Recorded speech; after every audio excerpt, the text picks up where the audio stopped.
خدا یسوع مسیح کے نام میں آپ سب کو سناؤں۔ ایک آیت آپ کے سامنے تلاوت کرنا چاہتا ہوں، پھر اس پہ تھوڑی بات کروں گا۔ ایوب کی کتاب میں سے 42واں باب ہے اور اس کی آیت نمبر 10۔ اور خداوند نے ایوب کی اسیری کو جب اس نے اپنے دوستوں کے لیے دعا کی بدل دیا، اور خداوند نے ایوب کو جتنا اس کے پاس پہلے تھا اس کا 2 چند دیا۔ کلام کے پڑھے اور سنے جانے پہ خدا کی برکت ہو۔ ایوب کی زندگی سے یہ حوالہ لیتے یا اس کی کتاب میں سے پڑھتے ہوئے میرا موضوع ہوگا کہ بحالی کیسے آتی ہے۔ ایوب ایک زبردست، بہترین، امیر، رچ مین، حکمت والا، ایک اچھا زبردست آدمی تھا، اور بڑا زیادہ وہ رچ مین بھی، جیسے کہ اس کے پاس دیکھتے ہیں ہم گدیاں تھیں اور عورتیں اور بہت ساری وہ پراپرٹی کا مالک تھا، لیکن ایوب کا سب کچھ چھن گیا، سب کچھ اس کا چھن گیا۔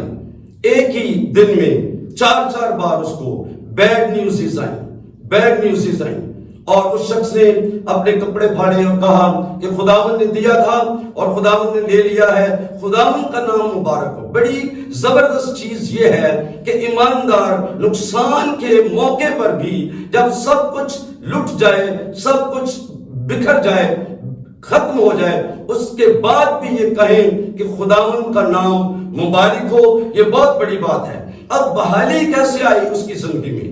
بحالی کے معنی اگر میں تھوڑا بیان کرنا چاہوں آپ کے سامنے، ترتیب سے چیزوں کو رکھنا بحالی کہلاتی ہے، یا زندگی کا توازن قائم کرنا۔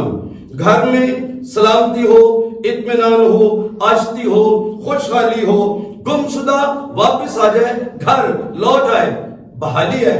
اور اگر خزاں میں بہار آ جائے، یعنی خزاں کے بعد بہار آتی ہے تو ایک بحالی ہوتی ہے، دوبارہ سے پھول نکلتے ہیں، کلیاں کھلتی ہیں اور باغ سرسبز و شاداب ہو جاتے ہیں۔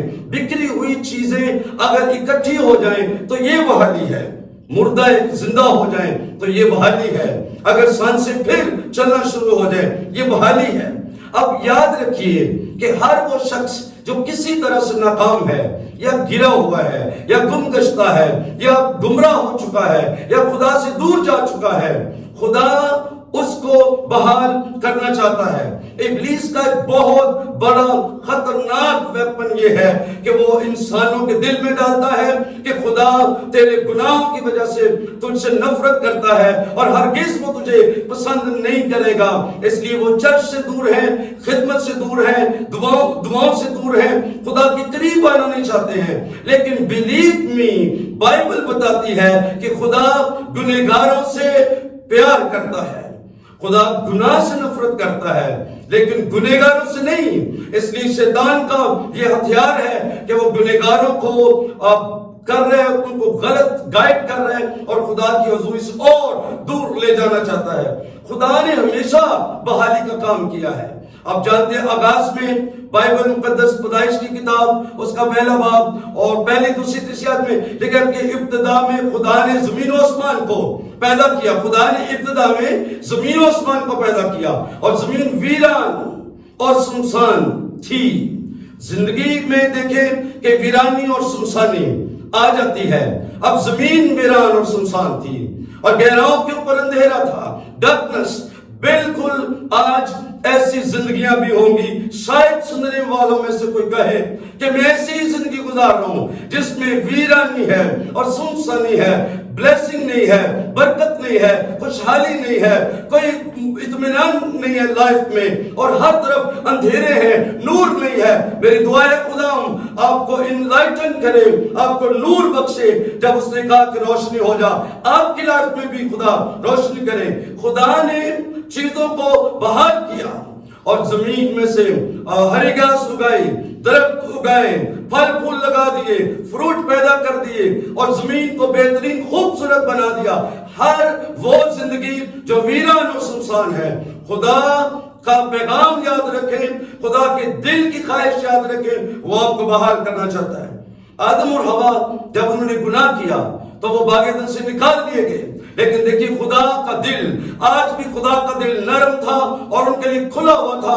خدا نے ایک بکرا یا بچڑا یا مینڈا کچھ بھی جانور ذبح کیا اور اس کے چمڑے سے ان کے لیے کرتے بنائے. وہ تو پتوں کو سیکھ کر جا رہے تھے, اپنے آپ کو چھپانا چاہتے تھے, جو بالکل عارضی اور وقتی ان کے لیے مدد تھی. لیکن خدا نے پرماننٹ ان کا یہ کام آسان کیا یا ان کو برکت دی, بحال کیا یا کسی طرح سے ان کی ہیلپ کی.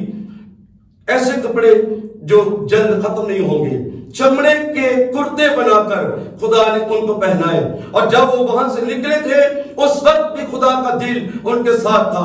اب یاد کریں جب یسوع آئے تھے اس دنیا میں, جب یسوع آئے تو انہوں نے کیا کہا, ابن آدم کھوئے منہ کو ڈھونڈنے اور بحال کرنے آیا ہے.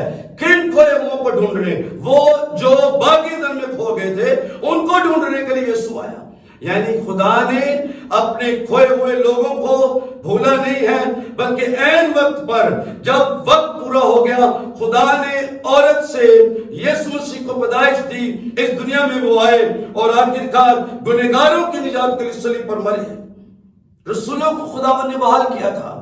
رسولوں نے جب وہ سارے خوف زدہ ہو گئے اور ڈر گئے یسوع کے مرنے کے بعد اور بھاگ گئے اور انہوں نے یقین نہیں کیا. ایون یسوع کے جی اٹھنے کے بعد بھی انہوں نے یقین نہیں کیا. یسوع کا تومت اور شکی تھا اور بہت سارے دوسرے رسول انہوں نے بھی یہ نہ چاہا کہ وہ ایمان لائیں, اس بات پر یقین نہیں کر رہے تھے. تو جب یہ سارے لوگ 11 رسول اکٹھے پائے جاتے ہیں مرکز کی انجیل کے 16ویں باب میں, وہاں لکھا ہے یسوع مسیح نے ان کو ڈانٹا, ان کی کم اعتقادی پر ڈانٹا کہ لکھا تھا میں جی اٹھوں گا, پر تم نے یقین نہیں کیا اور ٹھیک اپنا منصوبے کے مطابق کام نہیں کیا, بلکہ تم تدر بدر ہو گئے.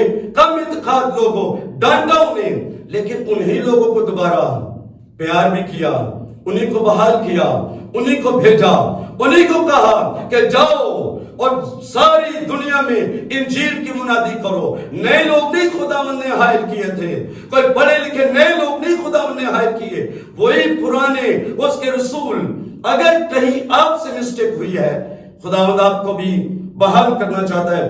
ڈرنے کی ہرگز ضرورت نہیں ہے. خدا کے بازو آج بھی کھلے ہیں, خدا کا دل آپ کے لیے کھلا ہے. اور اگر آپ گھٹنوں کے بل آئیں, اگر آپ دعا میں ٹھہرنا شروع کریں, خدا آپ کی زندگی کو بحال کرنا شروع ہوگا اور آپ اپنی زندگی میں خدا کا بڑا کام دیکھیں گے.